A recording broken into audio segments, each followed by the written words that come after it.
सभी को नमस्कार। आप सभी लोगों ने हमारी पिछली वीडियो को काफ़ी पसंद किया। मैं आप सभी लोगों से थोड़ा सा नाराज़ हूँ। मैंने आपसे एक सवाल पूछा था लेकिन जवाब कुछ लोगों ने दिया था। सवाल सभी लोगों से था, क्या ज़रूरत है, लेकिन बहुत कम लोगों ने उसका रिप्लाई किया और शेयर भी बहुत कम लोगों ने किया। मैं चाहता हूँ कि सभी लोग उस वीडियो को गंभीरता से लें और ज़्यादा से ज़्यादा लोगों में आगे पहुँचाएँ। तो पिछले सवाल के ऊपर मैं आज आपको एक कहानी सुनाने जा रहा हूँ। प्यारी सी कहानी है। तो कहानी शुरू करते हैं। ये कहानी काफ़ी पुरानी है। कहानी है जब करीब मैं 6 महीने का था।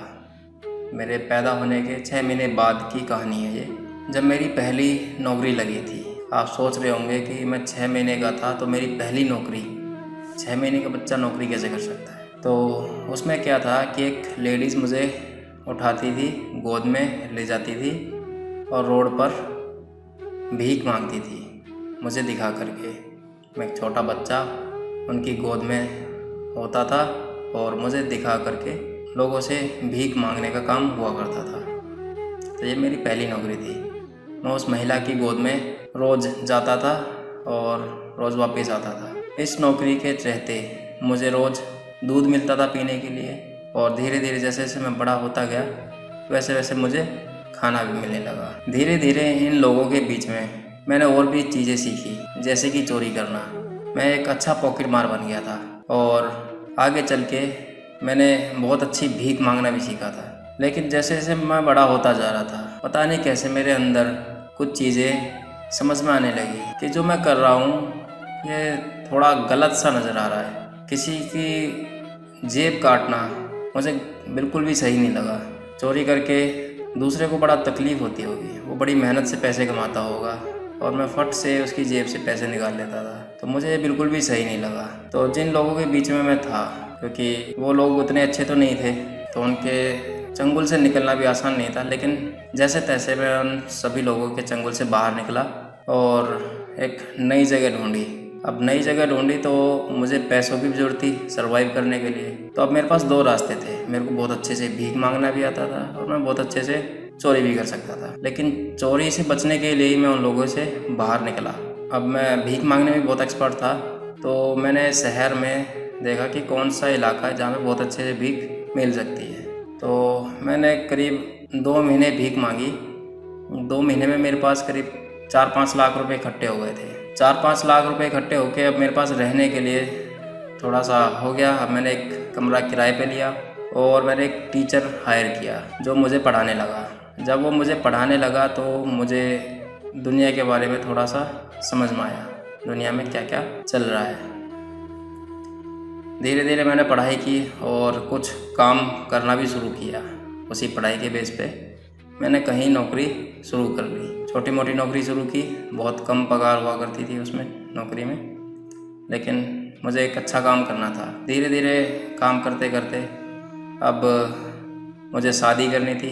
तो शादी के लिए मैंने क्या किया कि जहाँ से मैं आया था वहाँ पे और एक लड़की भी थी, क्योंकि वो भी परेशान थी, वो भी यही सारा कुछ काम करती थी, भीख मांगना, चोरी करना वगैरह वगैरह। तो मैंने उस लड़की को भी वहाँ से निकाला और उससे शादी कर ली।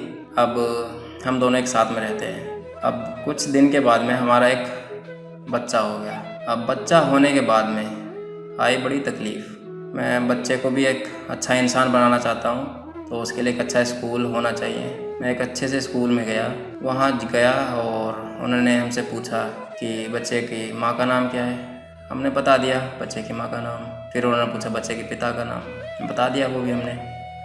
फिर उन्होंने हमसे पूछा आपकी जाति क्या है। जाति तो हमें नहीं पता। फिर उन्होंने हमसे धर्म पूछा, हमें धर्म भी नहीं पता। अब बचपन में ही मेरे माँ बाप ने मुझे कहीं रोड पे छोड़ दिया था और सेम कंडीशन मेरी वाइफ के साथ में भी थी। उनके साथ में भी ऐसे हुआ था, किसी ने उनको चोरी कर लिया था कहीं से, तो उन्हें भी नहीं पता उनकी जाति या धर्म क्या है।